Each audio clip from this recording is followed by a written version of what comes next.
Olá, boa noite. Bunton here with the Good Morning Portugal Food, Wine and Good Times Club. The Wine Club here on a Monday evening. The first Monday of every month is the Good Morning Portugal Wine Club.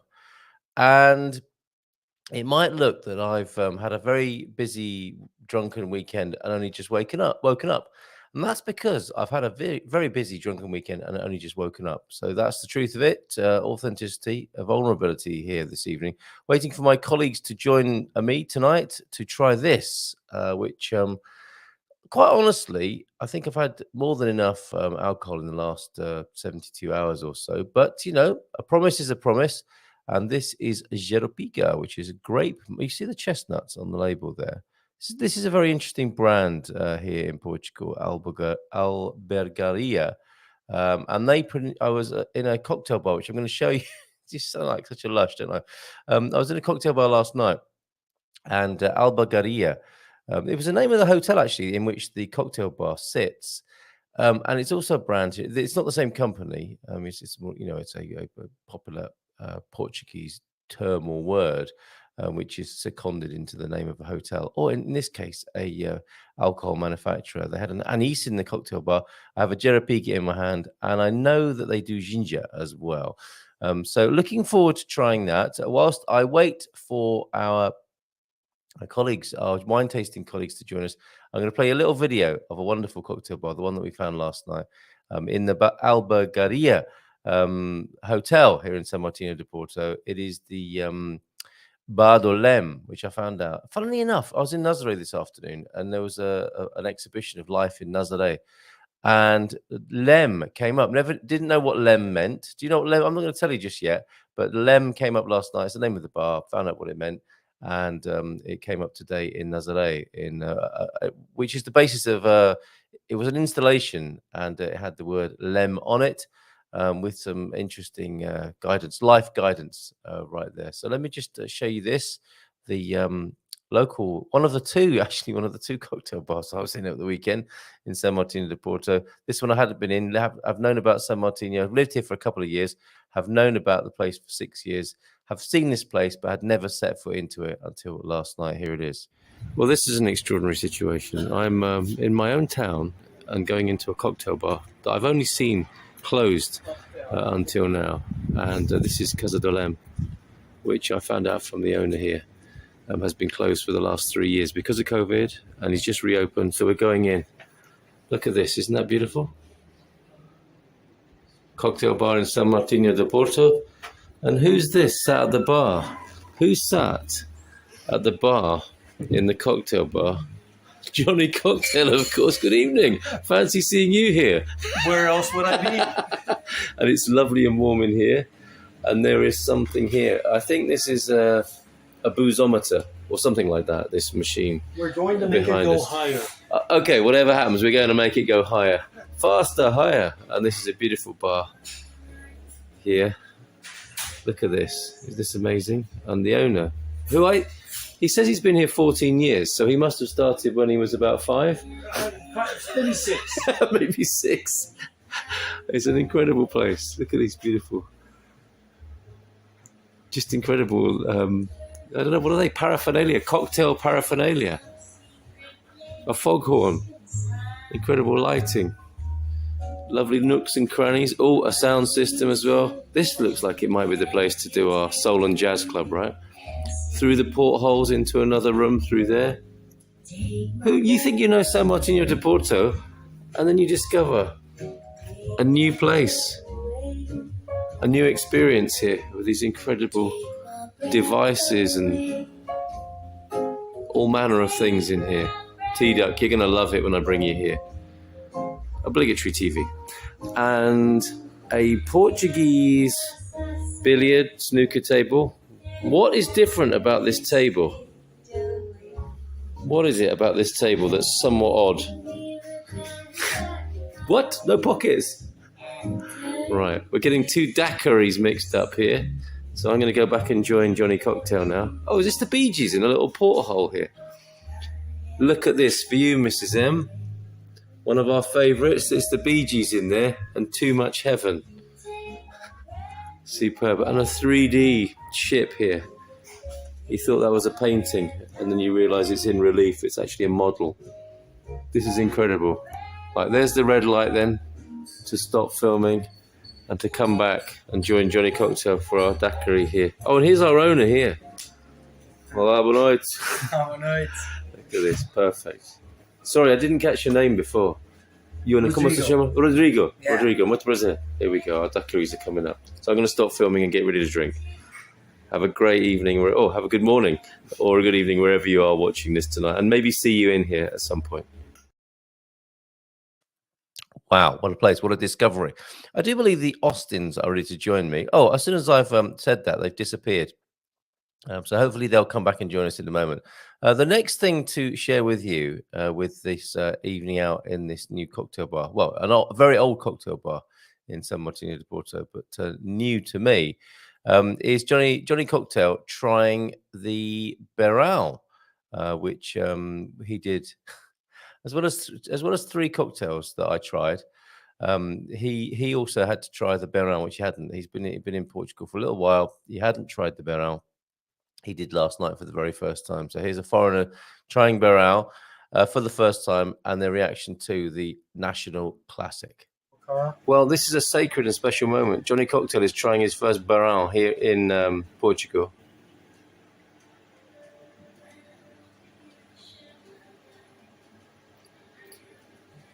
I am a fan. A fan of the Beral. Look at that. Could we see the bottle again? Here he is.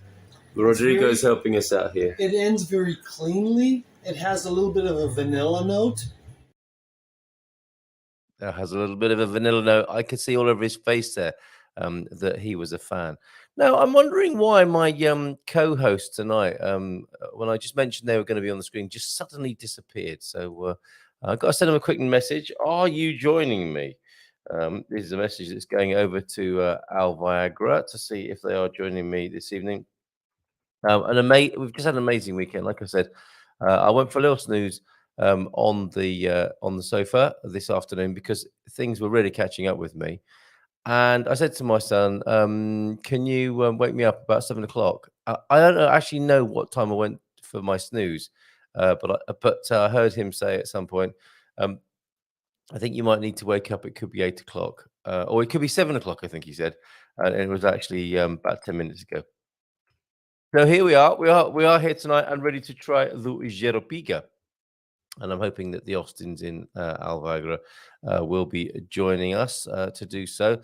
I think I'm going to find out more about this particular. Well, I'm going to tell you more about the drink itself, Jeropiga. It is the grape must.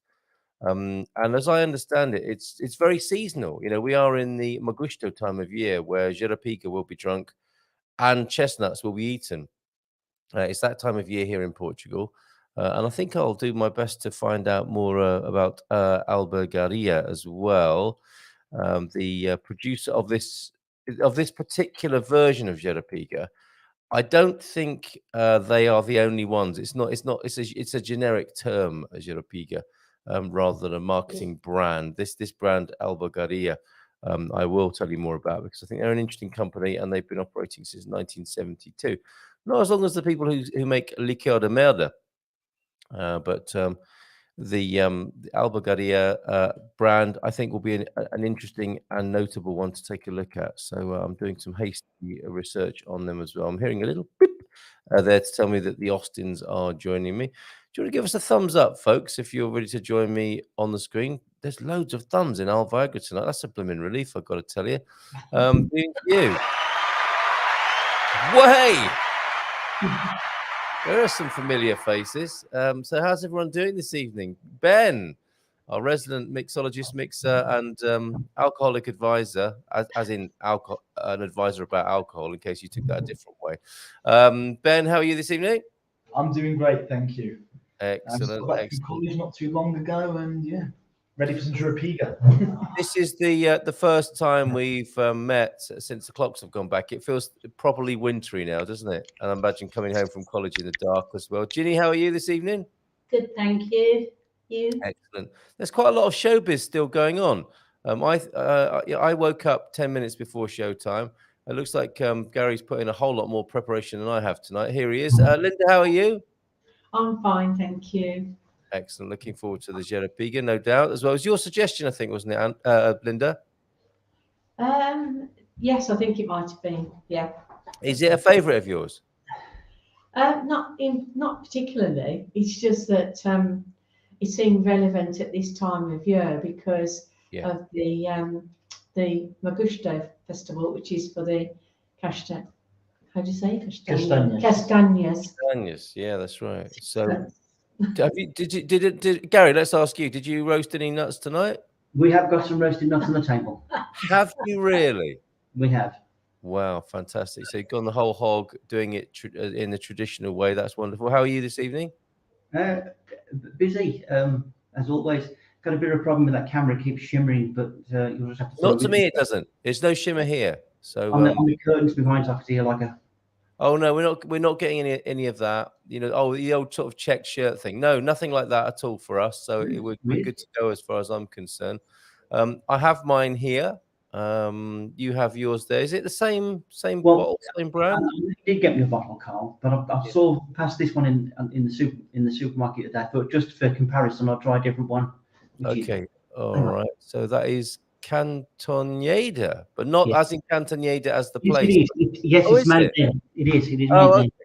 Right, very interesting. Okay, what? So, does anybody know anything about this thing before we drink it? In any greater detail? Well, Jeropiga. Yeah.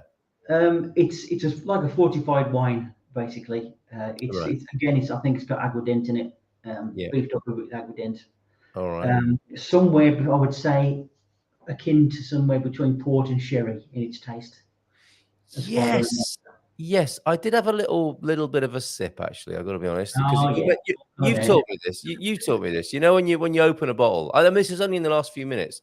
When you open a bottle, it's good to try it. What comes straight out, isn't it? A little sip, if only to make sure it's safe to drink and hasn't corked or gone off or anything like that. And noticeably, a little sherry-like. It was the flavour I got, and there's certainly nothing wrong with this. And it did have a cork. That surprised me a little bit. I'm thinking for what's like a spirit or a liqueur, it might have a screw top, but this is definitely cork. It has a cork, not corked. It has a cork like a wine. So it's very much like a wine bottle, very much like a wine cork in there. That's been pulled, and everyone's having a sniff of that now. I'll tell you a little bit more from Wikipedia. Jeropiga is the name given to a traditional alcoholic drink of Portuguese origin that is prepared by adding aguardent to grape must. Do we know what grape must is? I'm guessing you know what the must is, Ben. I'm not very familiar with the English. I learned this all in Portuguese, but I'm guessing that it's the combination of the skins. It's the freshly crushed fruit juice that contains the skins, the seeds, and the stems of the fruit. So basically, I think after they've done their first pressing, this is what's left, isn't it? After the picking and crushing of the grapes, this is what's left. And in a typically Portuguese way, we're not wasting that. We'll do something with it. The addition is made in the beginning of the fermentation process, making it different to another Portuguese traditional drink, the abafado, in which aguardent is added during the fermentation process. So the must and aguardent are added together to make this the Jeropiga. Chestnuts are usually accompanied with Jeropiga during the Magusto festivities in Portugal. We should say a little bit about those. Traditional festival on the Iberian Peninsula, so we share that with Spain as well, and some other places as well. In Canary Islands, sometimes Magusto happens, or is always observed. Festival is also celebrated on both sides of the French-Spanish border. Celtic roots to this festival, and that celebrates the end of summer and the beginning of winter. It certainly feels like that tonight, doesn't it? In all the regions where it is celebrated, and especially in Galicia, it is deeply related to the cult of the dead. So I guess it's like All Saints, All Souls, Day of the Dead. It is customary to leave the fire of the house lit and place food around the fireplace to welcome back the spirits of deceased members of the family. Numerous traditional rituals are celebrated throughout this feast related to purification, healing, remembering ancestors, attending mass, or visiting the local healer. And as you heard before, chestnuts will be involved. I guess anything that's eaten at this time of year will be involved in some way. Going back to Jeropiga, the usual given ratios for the confection of Jeropiga are 2 parts of must to 1 part of aguardent or brandy. Brandy could be used as well. The must natural fermentation process is interrupted by the addition of the alcohol. Jeropiga traditionally accompanies the Magosto festivals, as we've heard there. And the homebrew Jeropiga, I think was a popular thing in Portugal, certain parts of Portugal, is drunk throughout the year in Trás-os-Montes. There you go, Trás-os-Montes, and the Beira regions of central Portugal. Historically, the Jeropiga has been added to port wine to increase its sweetness. Interesting. So it's definitely a part of the industry, isn't it? And how things are created, a very important part of the alcohol industry and blending here in Portugal, in a practice that is still applied today to some fortified wines. The historic use of Jeropiga mixed with brandy and elderberries as a means of colouring in red wines has also been recorded. 19th century English writers largely dismissed Jeropiga when discussing the port wine trade, with W.H. Bidwell calling it an adulteration used to bring up the character of ports. So he wasn't entirely happy about it, and that's that long-standing relationship between the Brits and the Portuguese when it comes to making port. Right then, so back to the Austin household. How should we be drinking this? Well, just in the glass, really, straight as it is. Okay, oh, that's novel. All right. What we have done, Carl, is more than one sip. is we've actually got another drink as well, which you have with the old castañas, agua. Now, the lovely Anna from Remax has delivered us a big box of agua for us to try with the chestnuts as well. So I think, I only wanted a bottle, but she's given us 5 litres. So agua is like young wine, low alcohol young wine, which is like the first fermentation. So it's not so strong. So with your permission, I might just try that before we try the Jeropiga, because it's going to be obviously. Yeah, go for it. Absolutely go for it. And again, that must be a seasonal thing, mustn't it not? Well, yeah, it's tied in with the harvest, isn't it? I mean, you imagine all the guys have brought the olives in, and they brought the grapes and the wines in, and you know, the olives have been pressed, and there isn't another one to match. So it is like you know, it is a relative in a way, isn't it? If not strictly speaking, it's like Harvest Festival, isn't it? You have the celebration of that, and I've got a sneaking suspicion that agua kind of originated from somebody thinking, I wonder if that wine's ready yet. Do you know what I mean? You know, when you're brewing your own wine, you're going to have a taste. Yes. Yeah, and absolutely. I think it's kind of where we're at with this, but it's very variable, agua. I've had it a couple of times. One was really, really good, and the other one was awful. So okay, so it could go any way. And again, just like Jeropiga, very traditional at this time of year, because it's tied in with when the raw material is available and people are experimenting in such a way. And as you say there, for those who couldn't possibly wait to try and prying inside the barrels or wherever it's made, giving it a go.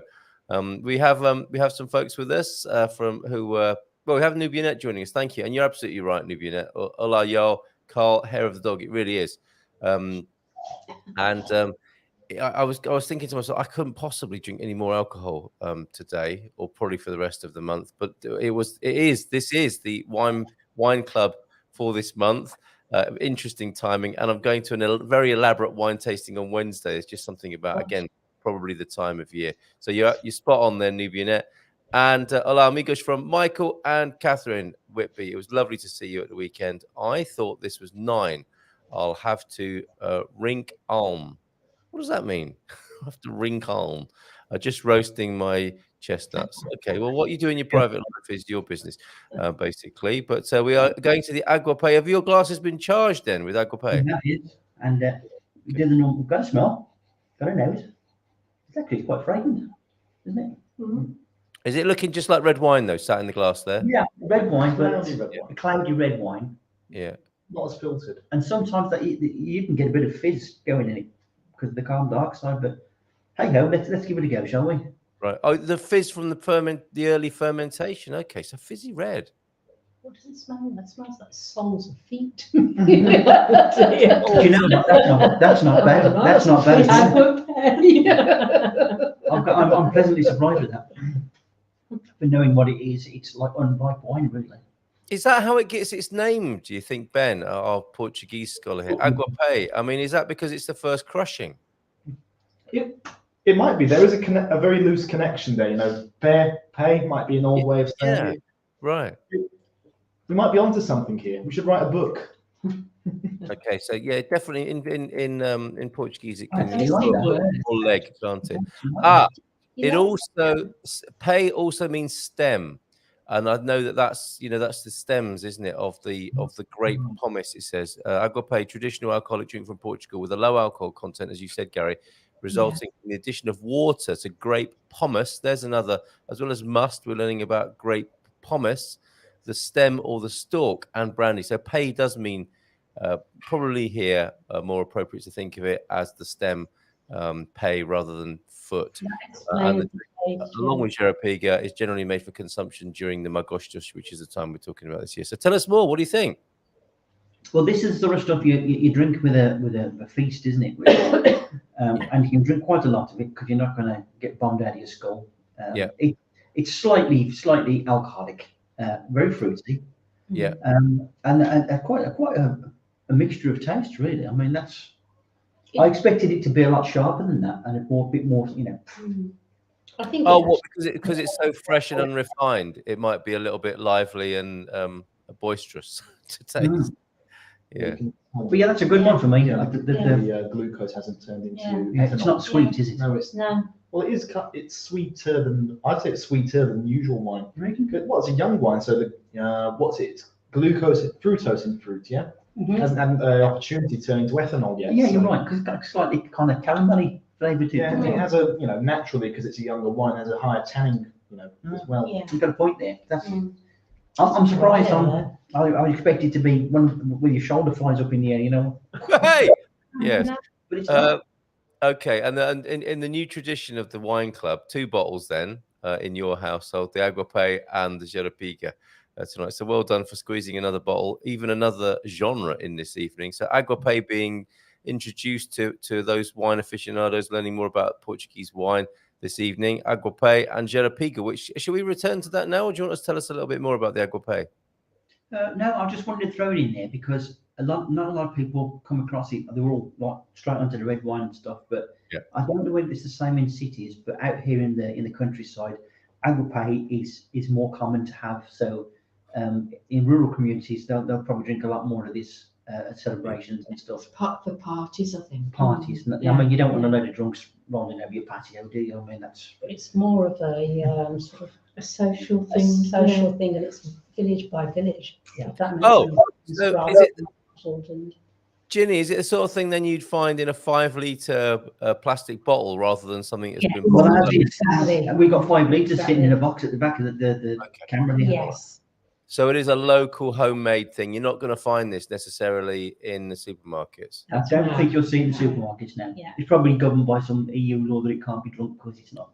It's completely forbidden. It may be completely forbidden, in fact, all across Europe. But you can't keep a good drink down, can you? And a good tradition. But I mean, this is a very traditional thing that you're introducing to us. Aguapé. Yeah. Okay, very good. Very good. Ask a neighbour. Ask your new Portuguese BFF where to get this, and they'll probably have a relative, hopefully in central Portugal. That's exactly what we did. I spoke to Anna, who is the local Remax agent. She lives up the road, and her neighbour makes it, and she said, "Yes, I can get you some." Brought it round to me in a nice box, very kind of her. So, lovely jubbly, and it's a nice one. So, I will drink some of that. Yeah. Okay, good. Ours is a golden colour. I think the Whitbys are probably referring to their Jeropiga, because what you had in your glass of Aguapé is very much looking like a red wine, isn't it? And the Jeropiga is not red; it is golden, as Michael's describing it. Excellent. Okay, tell us more about that Cantonada then. What have you got in front of you there? What's the brand? Do they make other things, or is this their speciality? Let me have a look. I just picked it up. I thought, something different. I'll give it a go. But it is made in that region. Okay. They get the Cantonade. Yeah. But there's no writing on the back as such that can really tell you much about it. So. Okay. Yeah, I mean it's fascinating that, isn't it? Because you're thinking to yourself, well, if I were a wine manufacturer, I'd be using that as an opportunity to advertise. Typically Portuguese, this is what we do. We've made this. We're putting in a bottle. We're not too bothered about telling you too much about it. Just drink the thing. Word of mouth. I think it's one of those that it doesn't need, a great explanation. It is what it is, and you have it at a certain time of year. Now that is quite dark, isn't it? Yeah, Okay, yeah, mine is more golden than that. Yeah. And is this the right way to drink it in a brandy glass? Is that why you've gone? No idea. These what came to hand. Time was short, and here we are. It smells like a sherry, doesn't it? For me, my one here, the Albugaria, is a very much like a sherry, and it's 15%. So it's got the alcoholic content of a wine, pretty much, hasn't it? Not a sherry necessarily. What's As the I say, alcohol content? 17%. Oh, you're up to 17 with you. What's yours?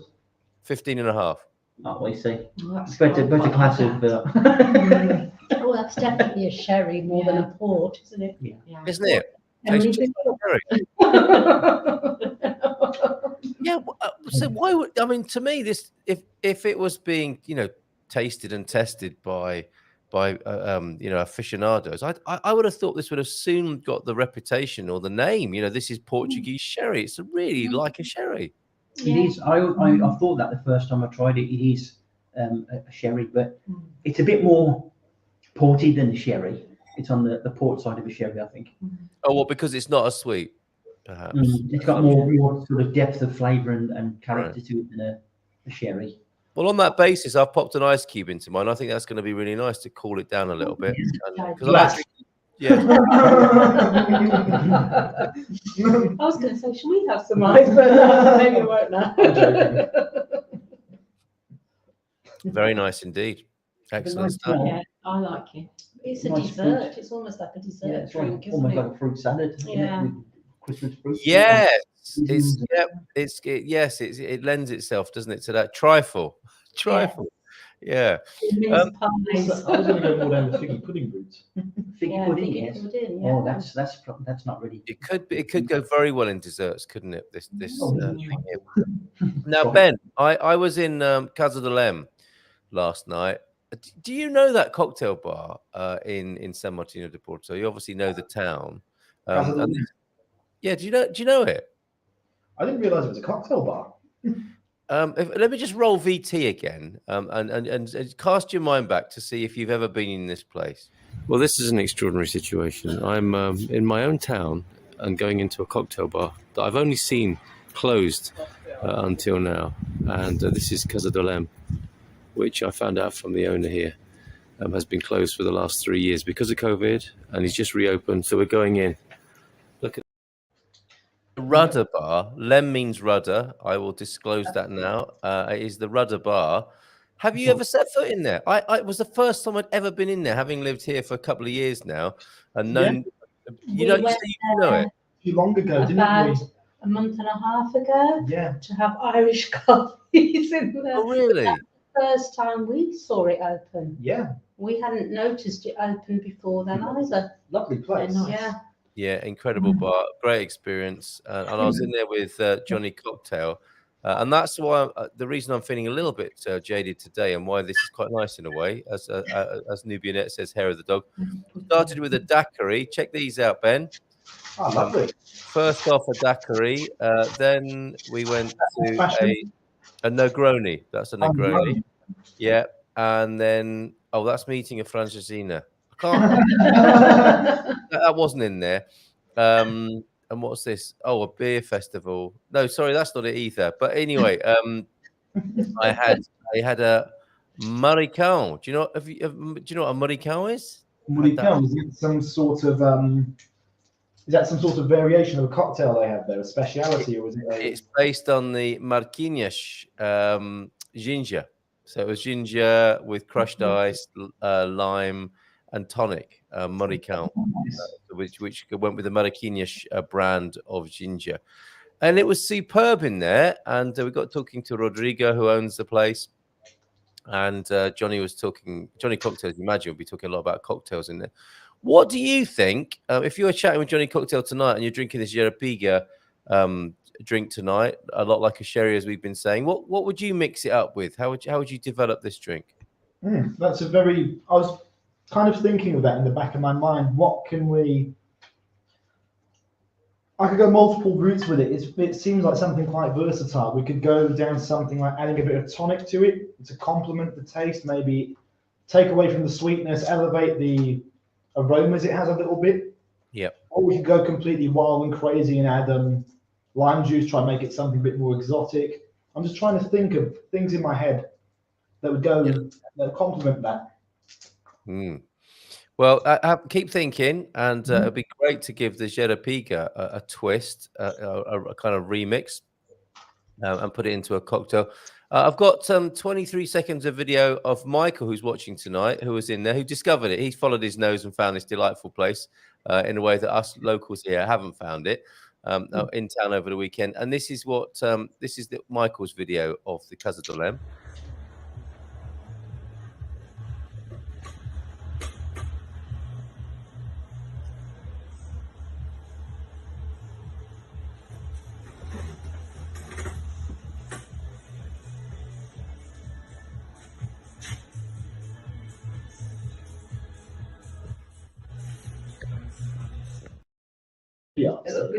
With a banging tune in the background. What I discovered is that a lot of those fixtures and fittings in there, they are from a boat that capsized in the Tejo, a British boat that capsized in the Tejo in the 1980s. Yeah, and when it was ultimately, apparently, it had explosives on it or something in it that nobody wanted to touch or try. And just left the shipwreck where I think some people perished. And it was a boat called the Talon, Tallon, capsized in the River Tejo, British owned, I believe. Yeah, it was a shipwreck. And ultimately, it was bought, and beautiful parts of the boat, like the portholes, that device as you walk into the right, all these wonderful bits of not chandlery, I suppose. That's more software, isn't it? But the hardware of a boat has been immortalized inside Casa de Lem. So parts of that boat are now immortalized in this, and the rather grisly end of the Talon boat, which I'm hastily researching now. But yeah, this boat, it's ended up, parts of it, and the most beautiful parts of it ended up forever in Casa de Lem in San Martino de Porto, which I'm sure has many fond memories attached to it from people who come all over the world to come to San Martino to Porto and have a nice cocktail in there. All right, so more thoughts then on Jeropiga, folks. Are you starting to crack the chestnuts now? Oh yeah, we're in the chestnut. I'm just thinking with that place, that bar you just saw there. Yeah. One of the people sat down and said, "Yeah, what's that ticking sound?" That's all right. It's the clock. There was it's funny you should say that. There was a really loud tick, and it was the timer of the French billiards. Have you ever played French billiards? That table in there with no pockets. Yeah. Have you ever played that game? No, We were just talking Don't about those, weren't understand we? don't understand the game. No. 3 balls. Okay, sounds like a limerick or something, doesn't it? There's 2 white balls, one with a spot on it, and somebody has a spotty ball and somebody has a plain ball, and then there's the darker coloured, I think it's a red ball, and you get points by hitting your opponent's ball on the red ball. Oof. And the game begins, and so it doesn't go down any pockets. You're just chasing the ball around, and trying to snooker your opponent. And some shots are harder than others, and you get a point each time, and you keep scoring points, or you get another go each time you score a point, and you're against the clock. And so there's a very loud tick in there, it's a really lovely game. I've never seen it anywhere before, but French billiards you can play in San Martino de Porto at the Casa de Lem. So tell us what that pairing is like then with the chestnuts and the Jeropiga, folks. Well, I'm liking it. I always do like chestnuts, but it does go very nice with this. I can see why they've chosen to, pair it with this. What's it like? It is the drink. Yeah, why? I'm a big fan of chestnuts. I love making chestnut purees. One of my favourite dishes is a pork cheek with a wine reduction in the chestnut puree. Beautiful. I think that Jeropiga would go really nice with that, or even if you replace the wine reduction with something with Jeropiga, Yeah. or something like because it's Would got. it be sweeter though? It would be a bit sweeter, yeah, but you could tie that into the dish a bit. Nutmeg in Girana. It has a really nice. I don't want to call it herbal because it's not a herb, but almost spice quality to it. Yeah, almost caramel actually. Like, I can't put my finger on it. It's the spice I keep associating with Christmas. Oh, okay. Cinnamon, Christmas probably. and cinnamon. I don't think not- it's cinnamon. No, not cinnamon. Although cinnamon is very Go to popular. another art class and find out. Yeah. It'll come to me later. Michael apparently was stood up in that bar and said I was meant to meet him at 9:30 on Saturday. I think he may have been bending his cups. What? That beast in the corner was a compass complete with Flender's balls. That sounds like I don't know. It sounds like a story from Eton, doesn't it? Have you seen Flender's balls? Isn't it? I've The got old some- Flender's balls. The night we discovered Flender's balls in the corner of the bar. Happy times. Clove, perhaps, Ben, for the Christmas Eve. Close, yeah, could be close. A bit of flavour there. Talking of Christmas, it's happening, isn't it? Let's face it. As soon as you turn the corner on Halloween, it seems the supermarkets are gearing up. Towns are also putting up their decorations. Have you started buying your Christmas booze, the Austins? And what do you tend to get in stock for the Christmas season? Pretty much the same as what we've got in now, to be honest. I mean, So- you have your favourites, don't you? Okay. So just more of the same, but yeah, greater volumes. Maybe a bit more whiskey possibly. Yeah, a bit, bit of brandy. We do like our whiskies, don't we? Like our brandy, Oh. like our port, don't we? We're rather sophisticated here. We are big fans of the single malt Scotch. Single malt Scotch. I had a nice Scotch last night, actually, in the Concha bar. Hadn't been in there either until last night. And they got a simple but nice bar. Concha's very nice, isn't it? A nice hotel. Yeah. Probably a 3-star, perhaps, in the heart of town. Opposite, in fact, very walking distance from the cocktail bar we've just been looking at. Almost stumbling distance, isn't it? It is, yeah. So very nice in there in Concha. I hadn't been in there until last night. At a perfect evening, excellent evening with Johnny Cocktail. I thought might be here, but he might be a little bit worse for wear as well.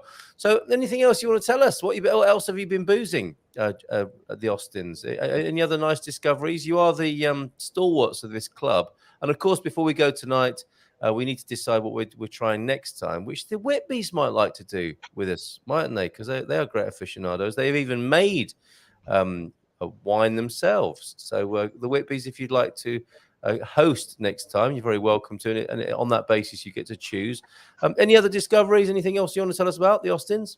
Well, if I've made this some bold, I've been speaking to my friend Miguel, who was our Portuguese teacher and greatly my mentor about Portuguese culture. All right. I asked him if he might want to come on tonight, but he's down in Lisbon, so he couldn't. But he Okay. asked me, next time, it'd been the December issue, to come on maybe and answer any questions about Portuguese culture over Christmas, and join us. And he's well, you know, Yeah. Miguel. Yeah. Anything like that, he's Yeah. really, really good at. He can tell you Very what knowledgeable. very what they eat, what they drink, what the special traditions are, and he would be a really interesting guest. So I'll try and remind him towards the start of next month because it'd be an absolute gem to have on because he can answer any questions you probably fire at him. Okay, very good. How did you meet this person? It's like every household should have a Portuguese mate called Miguel who can advise on such matters. How did you meet him? Miguel was the local headmaster of the school, and he was our Portuguese teacher until he moved to a different district. But he comes back. He's got obviously family here, and we keep in touch. So, real nice guy and a real gem of a person. If you want to know, the history and cultures of Portugal. Okay, very good to know. Dougie's in the country. Look, I'd love to join, but only have 12% battery left on my wobbly phone. What's got a wobbly phone? What's that? Okay, Doug. Maybe next time. I don't know how long you're in Portugal for. Thank you for the 2-minute tasters. Actually, let's give one of those a spin. What are we looking at tonight? Oh, we've got a curry that he's enjoyed this evening. Or is that a curry? No, it's not. I was just looking at the sort of remnants of rice on the plate. Looked like he had a curry tonight. He has had a Portuguese bitoque.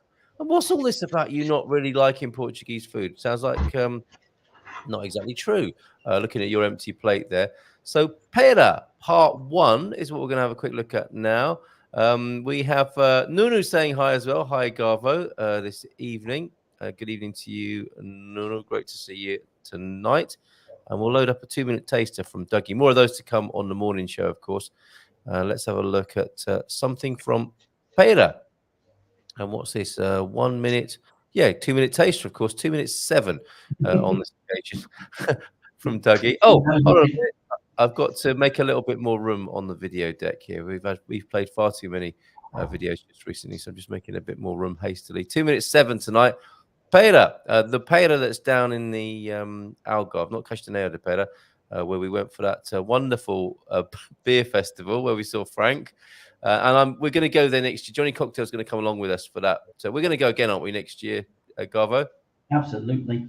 It's got to be in the diary, isn't it, as an annual pilgrimage to Castaneo de Pera.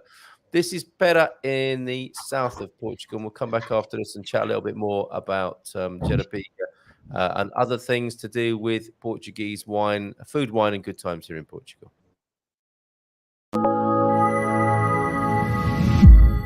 Good morning, Portugal, and it's a jolly fine morning right here in the Algarve.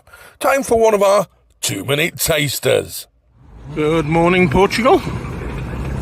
And as you can see today, I'm in Amarsal de Pera. And today is the first Sunday of the month, so that means Clásicos. Here's the Swedish contingent, a Volvo Amazon, and just the other side of it, a PV. Here's a lovely Mercedes pillarless coupe, another car that seems to survive in Portugal, but they've all but gone from the UK. This was a Vauxhall Nova when they were sold in the UK, and I can't even remember what they were called here, an Opel. I'll have to look on the back end and check. Actually, it's a Vauxhall Corsa. Sorry, an Opel Corsa. Oh, I'll get it right eventually. Nice though. Like I say, if you in the UK, they've all but vanished. You hardly ever see these, especially the booted ones, the saloons. Whereas here in Portugal, they're not that rare. There's a few knocking around. Here's a selection of Mercedes-Benz cars, and this one's a 190. The first really of the baby Benz. These were the small Mercedes-Benz that they brought out. A sort of a Mercedes for the masses. This is an E-Class, and these were, this particular model was said to be carved out of solid steel, a sort of a last of the really well-built Mercedes cars. This is the Bentley version of the Rolls-Royce Silver Cloud, in absolutely gorgeous condition, it really is. Oh, damn it, my 2 minutes are up.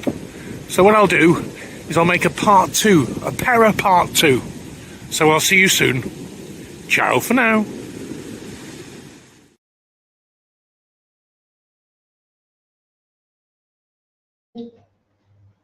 Some lovely motors there, weren't there? We had a little motor procession a few weeks ago, very similar to that in Alvarez, and it was a lot bigger than I thought it would be. Some lovely cars there, really good condition. So nice one from Dougie there. Yeah, and I'll play part 2 of that tomorrow. I used to have one of those Mercedes 190s. I saw one today, and I really want one. I hope to be able to buy. I think they keep very well. They are part of that class of Mercedes that was well built and will last, and will no doubt cost thousands here still years later on the second-hand Portuguese market. So I'd love a 190D one day here. But it was some superb cars. Those old Volvos look fantastic as well. So thanks, Doug, for that. We'll play part 2 of that tomorrow on the show. Nunu telling us he's not a fan of the Jeropiga and prefers Moscatel. That's understandable, isn't it? Moscatel is a little bit more sophisticated, isn't it? That's what I meant to say, is that was the other one that people sometimes drink with it, Moscatel. So you either got Jeropiga, Moscatel, or Aguapai. Those are the 3 main things that you'll be having. Yeah, very good. Quite sweet though, isn't it? That's much sweeter than the Jeropiga. It is, and we've had that, haven't we? That was a tasting, I think, 2 or 3 shows ago. I think it was Pete Bleach's suggestion that we try Moscatel, and we did and enjoyed it. I was surprised at the low alcohol content of Jeropiga. Yeah, I've got 15.5. The Austins have got 17 there, until I read how it was made and how it was used historically. Thank you, Michael. And yes, Dougie, a fan of the 190 as well, I think. Bulletproof. Absolutely loved mine in the UK. It would belong to a father's friend. And I said, if he ever wants to get rid of that, I'd love to buy it. And one day he phoned me up and said, yeah, he wants to get rid of it. And I think it was like 450 quid.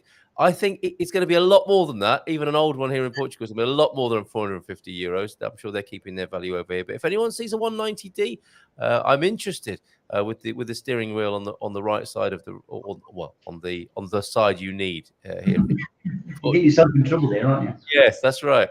If you could buy any old classic you see rolling around in Portugal, Garvo, what would it be? Ooh, that's a good one. That's a very, very good one. Would it be a Corsa? I've always fancied a nice Mercedes. Never had a proper big Mercedes. But I've also got a very soft spot for the old 2CV as well, which is right at the other end of the scale. So. Yeah. I can see you and Linda touring around in Portugal in a 2CV. Very nice with the flip-up window. Getting a suntan on the arm that sticks on the windowsill there.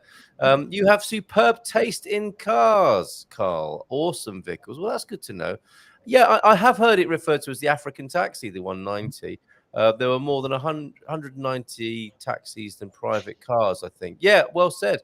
And it had the unusual.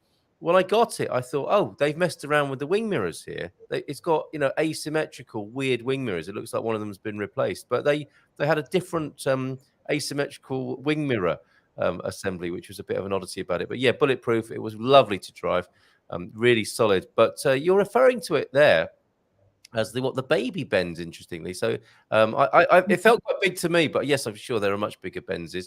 I have a Triumph Dolomite from You kept that.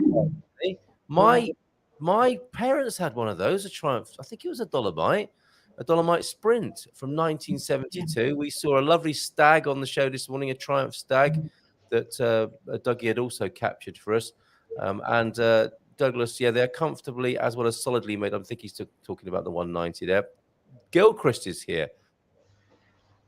I suspect Gilchrist will have something to say about motor cars as an engineer. And it was his father's car, I think, the Dolomite from 1972. Love to see that. A few of us, Portugalish would love to see that. I love Dolomites. No, my parents had a Triumph Toledo, which I think it was a little baby brother of the Dolomite. Look, he needs Jeropigas and he's got man flu. What again, Portugalish? He's a bit susceptible to these seasonal bugs, isn't he, old Gilchrist? As melhoras, querida. Get well soon.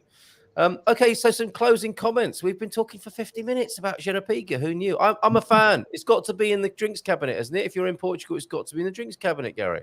It's got to be right next to the old stock stuff like the port and the Beirao. It sits next to this, doesn't it? That's what I think. It's just a very nice, comforting. It's a winter drink, isn't it? It's one of those ones where I like to say it's a nice little cuddle drink. When you drink it, it gives you an internal cuddle. It's like, and warmth. An internal cuddle. How about that? That's. It's not alone in that. Beirao is very similar as well, isn't it? And Lord Gilchrist's car. Look at this. Reminiscing about old motors and drinking Jeropiga.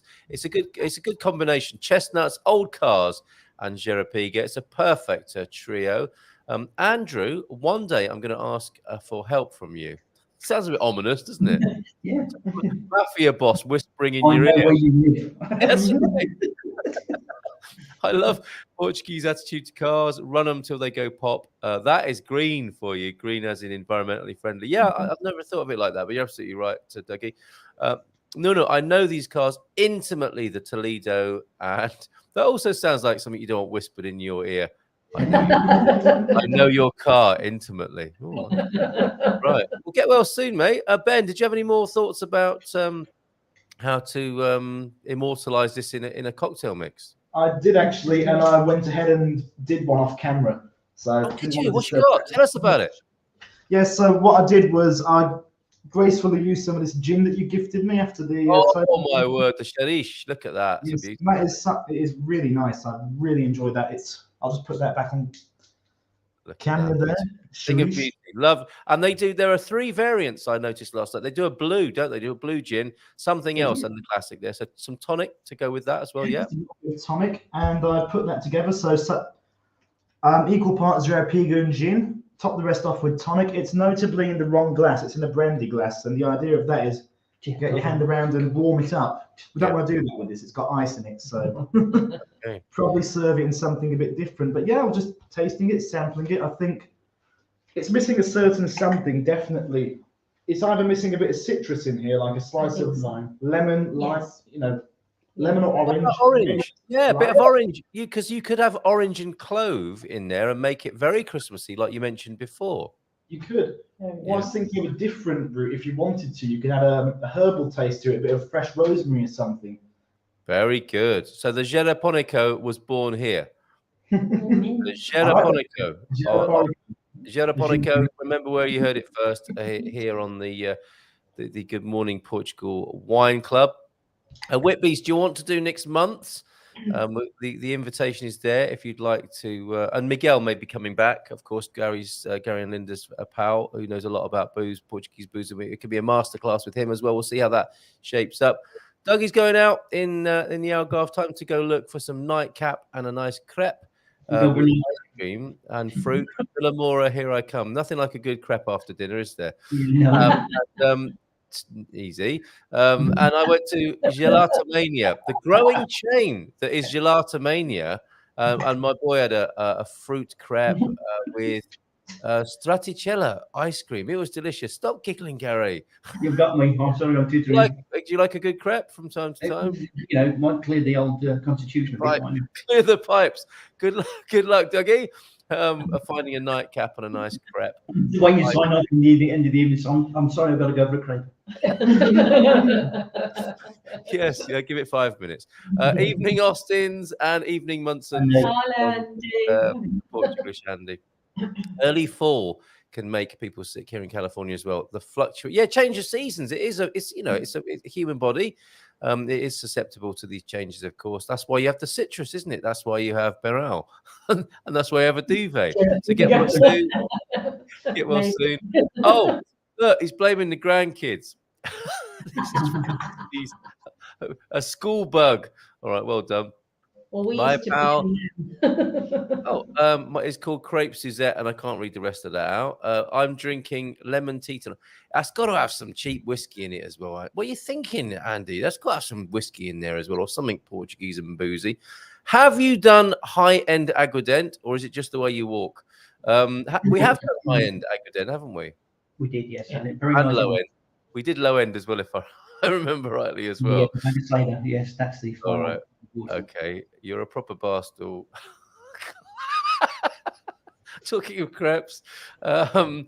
Well, good luck with that, Dougie. I hope you enjoy the rest of your evening in the Algarve. Sounds like he's back on top form here in the Algarve. And newbie that's hearing about Andy's germs there's put a mask on quite sensibly as well. So, any concluding comments then, as we tend to do the Wine Club, don't we, for about an hour on a Monday, first Monday of the month. It's been lovely tonight, very seasonal, borderline festive, really good fun. Great suggestion. Thanks, Linda, for that, for the Jeropiga. Closing comments. Let's go left to right on the screen. Excellent invention, the Jeroponico. Nice one, Ben. Anything else to add? Anything else? I really enjoyed it personally. I think it's a lovely little meeting point between, like you said, between port and sherry. It's got a very, I still can't quite put my thumb on what that spice taste is I'm getting. It's I want to say nutmeg, but I know that'd be completely wrong. But it's one of those Christmassy nutmeg, clove, cinnamon. It's a unique experience. Vanilla in there, definitely. Yeah, there is. Yeah, and we can't really mark it out of 5, can we? Because it's not like we're comparing them. This is just something that needs to be in the Portuguese drinks cabinet. It's a welcome addition to the repertoire, to the Portuguese alcoholic vocabulary, if you like. Thank you, Ben. Ginny, what do you think? I'm going to break away from the drink, if that's okay, if you don't mind. And I would just like to raise a glass to a very good friend of mine, Chris Price, who passed away over the weekend. And I think everybody on the wine show knew him, were aware of him. And I would just like to say, bless you, Chris. Yeah, we absolutely love you. And just raise a glass, please, if I may. Yeah, of course you may, Ginny. Well said, beautifully done. A legend. I mean, the word is bandied about, but he was remains a Portuguese legend in the winemaking industry. Came here as a foreigner, and I'd love to write about Chris to honour his contribution to Portuguese life. It's certainly here on the Silver Coast. I think his work, what he created here, is known all over Portugal and around the world, really, isn't it? Started making organic wine. When would that have been, Ginny? About 20 years ago here in Portugal? He started making organic wine. Where are we now? What year are we in now? 2023. Yeah, about 20 years ago. You're right. Yeah. Yeah, amazing. Not far off. Yeah, and a beautiful place. Cortain is the name of the wine. Some people will have seen the label if they didn't know who Chris was, who sadly passed away a couple of days ago, I believe. And Cortain were the wines, white and red, a range of wines in a beautiful location. You'll know it, of course, Ginny, on the Silver Coast here in the village of Cortain. Yeah. In among the orchards of the Silver Coast, really.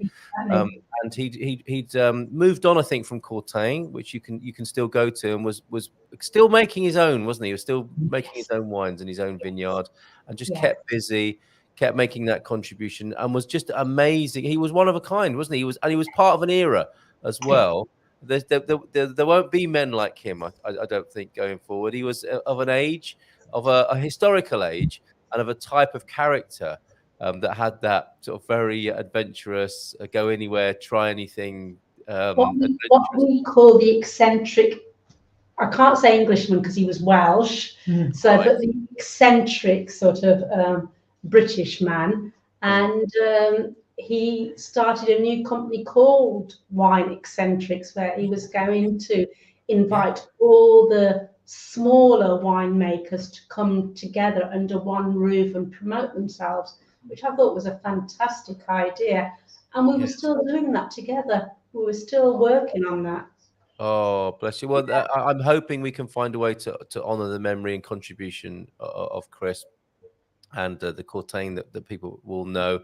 And yeah, very sorry to hear that. We send love to Helga and to his family, and raise a glass in thanks for his contribution to wine in Portugal, but his contribution to life. He's that kind of guy, wasn't he? He had such a twinkle in his eye. In his 80s, wasn't he? I think he was getting on, sort of mid 80s. He must have been. And whenever you saw him, if I saw him in a restaurant up there at Fanadia, where he used to eat, and they had his wines there, he would shout across, "Carl!" And we'd have a chat about what he was up to. We've got to make that podcast. We've got to have a chat, and he'd recommend wines to me. What a legend. So sorry to hear of his passing, and raising the glass tonight. Dear Chris. Wow, amazing. Thank you, Ginny, for that. Nicely done. Linda, what do you make of the Jeropiga in closing tonight? I really like this particular bottle of Jeropiga. I don't know about the one that you're drinking, but this is really nice. I can recommend this one. Right, and in the same way that you might enjoy sherry, just early in the evening, maybe a nice little sherry on a cold night. Well, I really like drinking Beirao, and I put this in the same class as that. And maybe this might be a little bit more pleasant than Beirao, because it is a bit like a sherry. It is. So I think you could like the Beirao is I like it after a meal because it settles your stomach. Yeah. This one, I think it's just like a sipping wine. It's sort of like you sit afterwards in front of the fire and just well said. Yep, that's a good way to look at it, isn't it? And it's not as characteristic as Beirao. Beirao is, you're having a Beirao, don't you? This is not quite as obvious or characteristic as Beirao is. So on that basis, lovely. This time of year, it suits when the clocks go back and you've got a chilly night and you can warm the cockles of your heart with a little shot of Jeropiga, or a large one for that matter. So thank you, Linda, for that. Every Beirao, Lord Gilchrist, who also says alcohol is either a medicinal or a poison. There's a fine line somewhere. Yeah, I have trodden that fine line this weekend, I've got to say. And also continues to say, every Beirao I've bought recently has come with a promo glass or jug. Little tip for Beirao fans: if you can find the old label with the hand-tied ribbon on it, grab it. It's being replaced. There is a new Beirao label. And I do have a slight pang of like, why did they have to mess with it? It was, it's a real legendary label.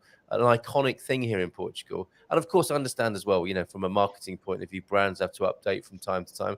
If you want the old one and you want to keep it as a keepsake, the old label, which I'm looking at a miniature of on my shelf at the moment, buy it now while you can still get it, because that is being replaced as we speak. The new label is being is infiltrating the stores right now. And as you say there, Lord Gilchrist, if I may call you that, promo glass or jug often comes with some kind of promotional item with it, like a mixing jug to make a Beronico. Is it called? No, what is it? A caipirinha. Yeah, lovely cocktail and everything. You need to mix one up. So cheers for that. Yes, there he goes. I'm going to make a caipirinha. Bon night. Good, get well seen. Lots more citrus in that than you might normally put in there. Lots of lime and lemon in there, Lord Gilchrist, and that'll put hairs on your chest and sort you out. Dougie's going out. Bon night, over and out. And this was on the Jeropiga. Final words from you, Gary Garvo. I didn't see this. Surprisingly nice tipple. Would you agree? Yes, very much so. Very comforting, very nice drink. But if you go back to where it's really sort of has its history, you imagine like the farm workers and agricultural workers, after they've done all that hard work and they've been in the fields and probably got a bit chilly, a bit cold, and all that hard work's over. Yeah. And you've got that big roaring fire and you've done the old chestnuts there and you've got a glass of this, and life is good, isn't it? It says that to me. That's what it's all about. Yeah. Job done. Let's sit down and just have a bit of a reward. Well, yeah, and remembering Chris and people who make wine. I was in Nazaré today. People who fish, the people who get the food and the drink to the table. Maybe we don't make enough of a fuss of those people, because our lives are better for their hard work. Let's face it. And looking at the pictures in Nazaré today, I managed to take a lovely photograph. I was taking photographs of an amazing exhibition that's happening in Nazaré at the moment in the cultural centre, and the faces of the fishermen and women over the ages, and the drama of life in Nazaré. Those pictures where people are waiting for a boat to come back in bad weather, fearing the worst. These folks put food on our table, don't they? And they're presumably not the best paid in the world.